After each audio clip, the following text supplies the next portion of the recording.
Despite OKC settling for the 6th overall pick in the 2021 draft, a lot of Thunder fans were still quite optimistic because of the team's chance to draft either one of Scottie Barnes or James Bouknight or Jonathan Kuminga, despite missing on the chance to pick one of the consensus top 3 talents from the rookie class. But come draft night, the Thunder pulled off one of the most surprising selections of the entire evening by selecting 6'9" Australian point guard Josh Giddey, which actually disappointed a lot of fans who had different expectations. And basically, a lot of these were because of most narratives suggesting that OKC had basically drafted a big point guard who can distribute the ball like a wizard, but who still remains to have an unreliable jump shot and who still has limited athletic ability coming into the NBA, which characteristics definitely didn't sit well with a lot of fans who didn't really get to see the guy play in Australia. And as a Thunder fan myself, I won't lie, did I expect Sam Presti to select Giddey? Well, I didn't, but was I actually mad about the pick? Well, I definitely wasn't. And if any, I even actually like this selection since I've kinda watched Giddey's clips and I've even made a video about him just prior to the draft, and at least to me, despite the obvious holes in the guy's game, it's really easy to get excited about a 6'9" guy with really high basketball IQ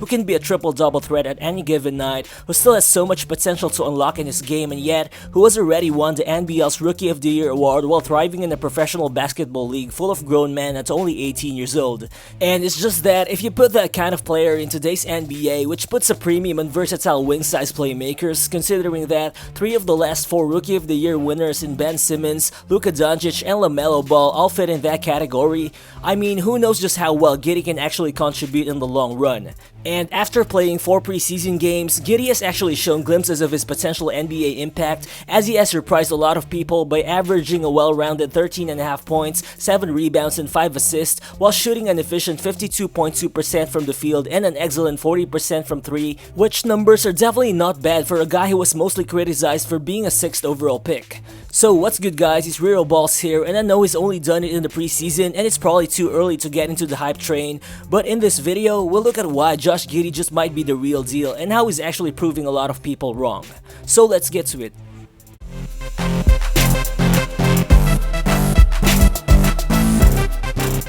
The 2021 draft class was headlined by excellent point guards like Cade Cunningham and Jalen Suggs, who both were consensus top 5 picks. And this is why I think a lot of people assume that OKC drafted a guy who was somewhat in a lower tier in terms of playmaking ability, but averaging a league-leading 7.6 assists in the NBL, Josh Giddey actually put up significantly better assist numbers than both Cunningham and Suggs, despite playing in a professional league that also has 10-minute quarters, and despite only having the 4th highest usage rate for his Adelaide 36ers team, as compared to both Cunningham and Suggs, who both led their teams in terms of usage. And not that it's really surprising, but in the NBA preseason, Giddey's 5 assists per game actually ranked 2nd among all rookies, only behind Scottie Barnes. But for sure, Giddey's playmaking isn't just defined by the stats, and it's by watching him play where you can really see the kind of elite basketball IQ, the special type of court vision, and the defensive manipulation abilities that the guy has, whether it be as an initiator in the pick and roll or even in transition. And after watching his preseason play, I feel like Giddey definitely showed that these parts of his skill set could immediately translate at the NBA level. Just like in this clip, right from Maledon's dribble handoff, Giddey attacks Denver's drop coverage, then as he hits a behind the leg dribble, he's already able to read what the defense is about to do, which prompts him to attack the lane and to dish out the crafty bounce pass to Jeremiah Robinson-Earl for the jumper. Then here, in another pick and roll play, as he reads the defense, Giddey decides to drive downhill and all in one motion is able to spin, shot fake, and dish out a beautiful pass to the cutting Gabriel Deck for an easy layup. And these are just great examples of some 3rd level passing ability wherein the playmaker just seems to see where everyone is on the floor at all times, and wherein the playmaker is just able to read and anticipate how defenses would react to his movements. I mean, it usually takes years for young point guards to develop this kind of skill, but just like Luka Doncic and LaMelo Ball, Giddey already enters the NBA with that kind of 3rd level passing ability, which enables him to read and react to the defense in sort of a split second, which in turn helps him dish out the right kind of passes most of the time.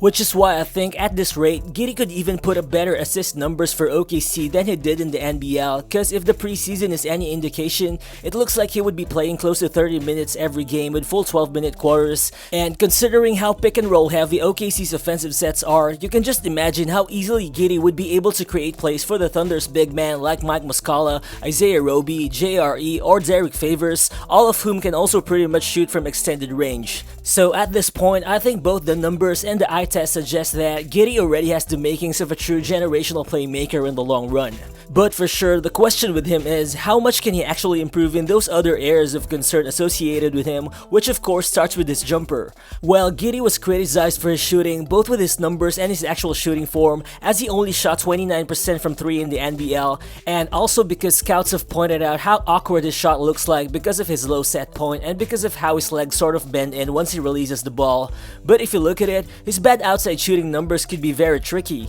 because during his first 7 games in the NBL, he only shot an awful 10% from deep, but during the last 21 games of the year, he actually shot a decent 34% of his 3-point attempts. So yeah, it might just have been a case of Giddey taking some time to adapt as a shooter in the professional league, especially considering that he had to manufacture most of his 3-pointers by himself, as he actually had the 10th highest pull-up rate in the NBL last season. But the thing is, despite a very small sample size, Giddey has made an excellent 40% of his 3-pointers in the preseason. While for sure, his shooting form still doesn't look textbook, but it doesn't look broken as well. But maybe it actually helped that he didn't have to manufacture his own 3-pointers, because as we saw, all the outside shots that he drained in the preseason came as catch and shoot attempts. But regardless, I think the point is, Giddey just looks more confident with his shot nowadays, and he showed that he's actually comfortable shooting at NBA range. And sure, it's only the preseason, but I'm also not really worried as to whether or not he can be a decent outside shooter in the long run, cause I mean, while playing in the NBL, LaMelo Ball himself shot an even worse 25% from 3, but as an NBA rookie, he turned out to be a decent 35% outside shooter.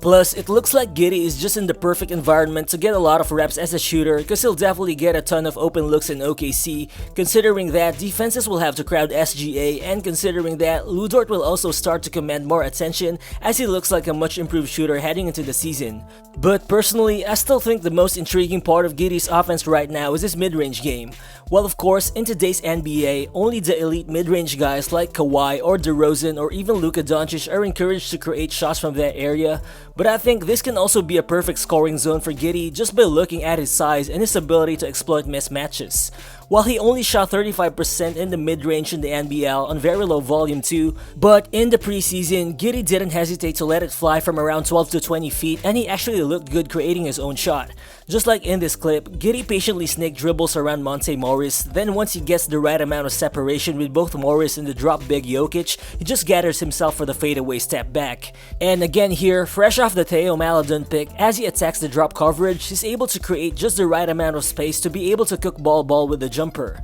And I mean, there will just be endless possibilities for Giddey on offense once he continues to grow a solid mid-range game, and if you pair that with a reliable 3-point shot and you add his playmaking to the equation, Giddey will just become an absolute problem in the perimeter who will be a tough cover for any defender. But of course, things will just open up more both for him and his teammates once he becomes a more consistent rim attacker. Well, to be fair, Giddey has always been a competent downhill driver as he shot an excellent 64% in half-court situations at the rim in the NBL, but coming into the NBA, all the skepticism from scouts basically came from his limited burst and average explosiveness. I mean, can Giddey really blow by quicker defenders, or can he add muscle to endure the physicality in the paint? And we actually saw that there could be initial struggles for him in this area, because specifically when he attacked the rim against the Milwaukee Bucks, Brook Lopez, who's a good big man defender with decent mobility and length, was able to swat Giddey's shots at the rim a couple of times. But also, in different scenarios where he had pretty good space to operate, Giddey showed that he actually had pretty good burst to get to the rim and that he could also finish against contact at the NBA level.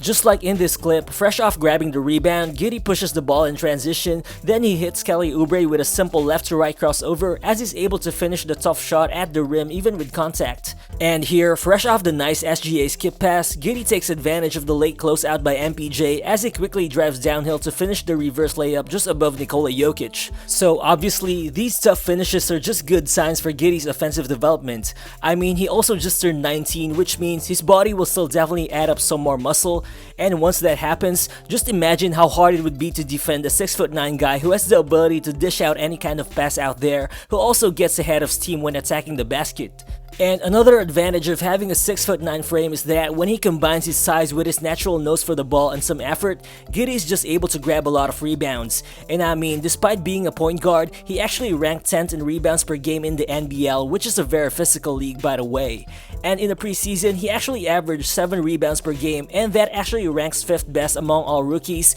which is very impressive considering that he's the only non-big man who made the top 5. And again, if you evaluate how Giddey's size and rebounding instincts complement his playmaking, and when you pair that with his scoring, which is still evolving, you can just see that the OKC Thunder has just drafted a real triple-double machine in the making with this guy. So at this point, both the numbers and the eye test just point to Giddey having the potential to be a real special player moving forward. Well, for sure, that's not to say that he won't make mistakes or that is a sure bet to win Rookie of the Year, but in a season wherein the Thunder is still trying to develop most of their core pieces, Giddey will definitely get tons of playing time, and win or lose, the experience will just quicken his development as a potential second option for a competitive OKC playoff team once the opportunity comes.